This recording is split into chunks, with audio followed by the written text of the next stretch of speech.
Hi guys, welcome back. Today I'm going to show you how you can make this shutter for your house or your dollhouse. Okay, so the shutter will go like right along the edge like that. And you can make as many as you want, or you don't have to make it for the little Italy shop, or you could just make it for your actual dollhouse. Either way works. Alright, the very first thing I did is I cut myself some strips the size of the window that I had. And I did them a little more than 1 inch wide. Depending on the size of the shutter you want, you can make them narrow or wider. Then I cut a lot of little strips of paper out. I mean, lots of it. Okay? So after I had all my strips of paper, I ended up using the paper that is made from scrapbooking section because it has a really cool texture to it.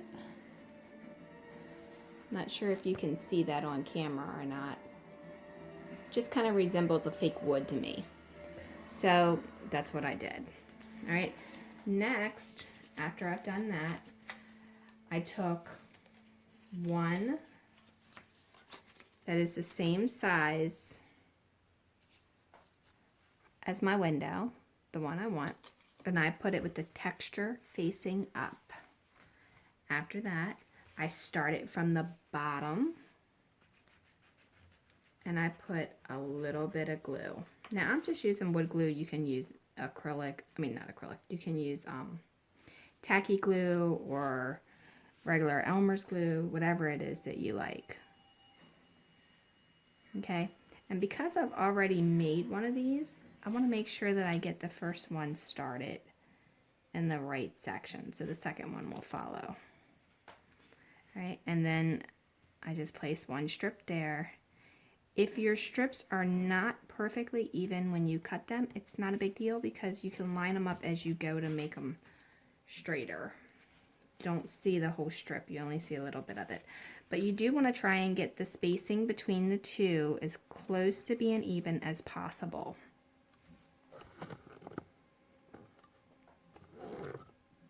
Try and zoom in a little bit so you can see a little bit more right there, okay? So then you want to add another little line of glue. I like to kind of like blot it out a little bit.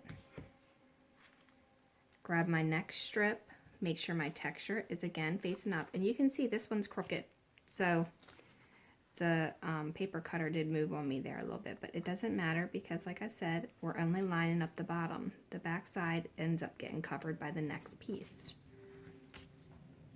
So as long as you have one straight edge, you can use that.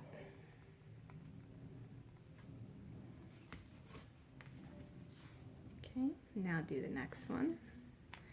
And you're going to continue this process all the way up. Go all the way up the whole shutter until you get to the very, very top. All right, once you have them all done, it doesn't matter if your sides are perfectly even or not because we're going to cover that too.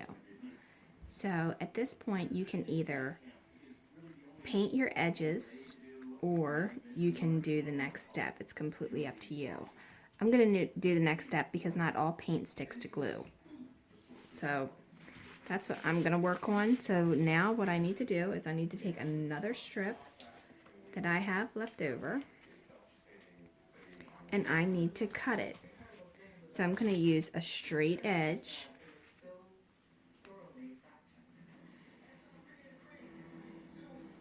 and I'm going to line it up with the straight edge on the ruler, and I need to cut 3. There's 1. Now I'm just eyeballing this. If you want to measure it and be exact, you can, but I don't think that it's gonna look unlevel if I'm a smidge off. And if it does, then I guess it does. Okay, so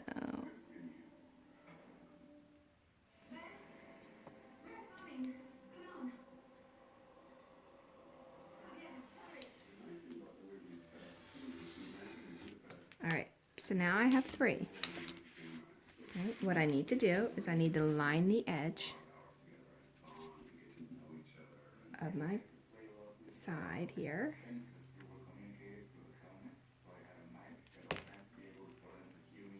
And then I'm going to take this one with the textured side up, and I'm going to attach it. I glue all over my fingers. Glue and paint. It's been a busy day. Right? So then you want to do that to both the left and the right side. I'm going to do the right, I'll be right back. Or the left, I'll be right back. Okay, so press both sides really good and make sure they're good and adhered to the edge. You can take something flat that doesn't have a rough edge if you want, and you can kind of just go down it. Do not go up it because you'll mess up those shutters. You don't want to mess up them, but you can just kind of go down it. Okay, after you've done that, the third piece that you cut out, you are going to end up sticking in here like this, and then you're going to take your box knife and you're going to cut it right even with that one. Apply some glue. Make sure you're putting the textured side up, unless of course you don't like the texture side, then you do it the way you want.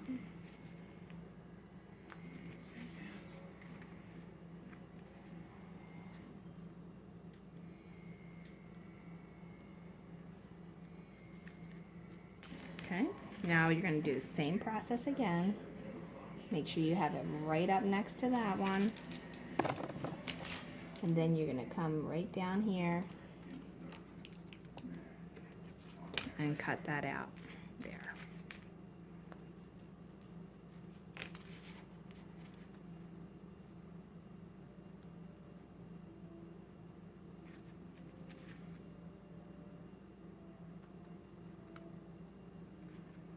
Now some shutters do have a middle brace. If you want to put a middle brace in there, you're more than welcome to do that. Then you would just take a wider piece and put it here, and if you put the middle brace here, then you need to do a wider piece at the top and a wider piece at the bottom. Okay, so then after you have that done, you need to flip it over. Make sure you have one that's cut exactly the same size and glue it to the back. Okay, once you have it glued to the back, again, you just want to kind of take something flat and go across it to make sure you're pressing that down in there pretty good. You can use a credit card that's no good, an old back of a butter knife or something like that. But that's basically what it's going to look like. And then if you want to paint it, you can paint it, or you can keep it the color of whatever you bought it, the paper in. Now, mine are not exactly perfect, but they'll do. And then you can attach them on one on each side of your window.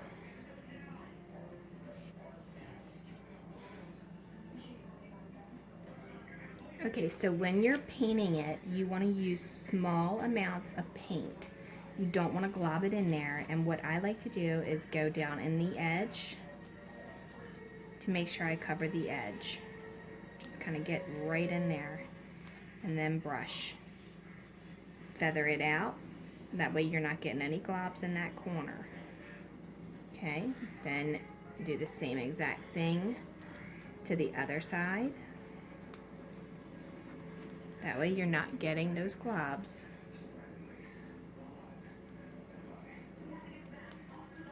Just like that. And then feather it out. Now, when painting the actual shutters, you want to go left to right or right to left or both for this part in the middle. Don't do lots of glue at one time, lots of paint at one time, because what will happen is your paper will start to curl. You want to do very thin amounts, and if you need to apply a second coat, then apply a second coat later, once it's dry. You can go up and down on the right and left side. If you want to go ahead and hit that at the same time, you can. And because I'm using a brown, it's only going to need the one coat because it already has like a dark base behind it. But if this was white paper and I was trying to cover it with a dark color like this green, then I would have to do multiple colors or multiple coatings of the paint. Okay, so one more thing that you can do is you can take your shutter and you can take some matte board or some cardboard if you want to have it thicker, and go ahead and glue that to the back of it and then paint it.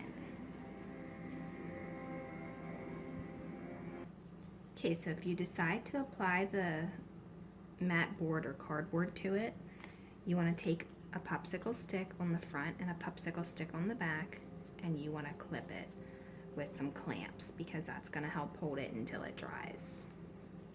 But if not, then you can just have it the one thickness and that's fine.